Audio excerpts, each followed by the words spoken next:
नमस्कार दोस्तों, स्वागत है आपका शिव कृपाल शर्मा यूट्यूब स्टोरी चैनल में। दोस्तों, आज हम आपको बताएंगे चुप रहने के फायदे।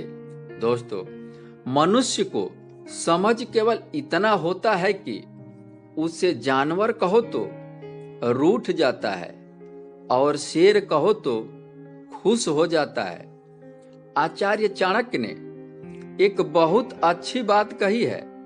मैं तुम्हें सलाह इसलिए नहीं दे रहा हूं कि मैं ज्यादा समझदार हूं, बल्कि इसलिए दे रहा हूं कि मैंने जिंदगी में गलतियां तुमसे ज्यादा की है।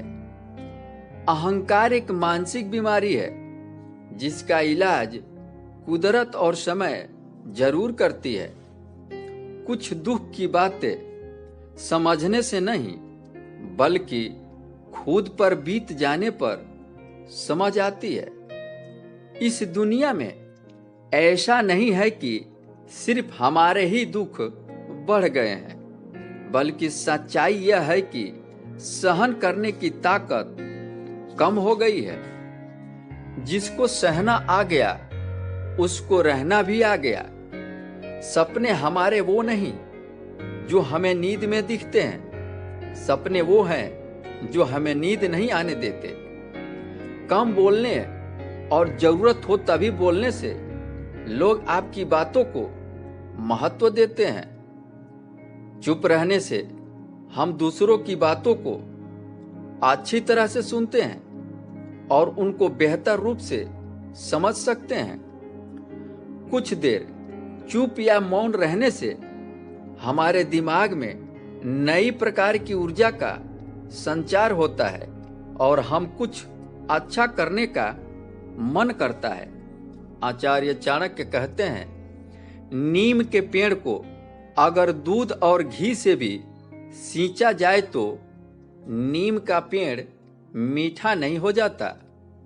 उसी प्रकार दुष्ट व्यक्ति को जितना भी ज्ञान दो वो व्यर्थ है।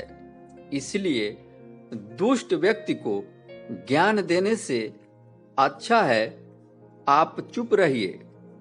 मौन एक शक्ति है जिसकी मदद से आप सामने वाले से बिना लड़े हरा सकते हैं। चुप रहने से आप खुद को और खुद की क्षमता को बेहतर तरीके से समझ सकते हैं। मौन आपको अपने लक्ष्य की तरफ बढ़ने में सहायता करता है, साथ ही आपको अधिक धैर्यवान बनाता है।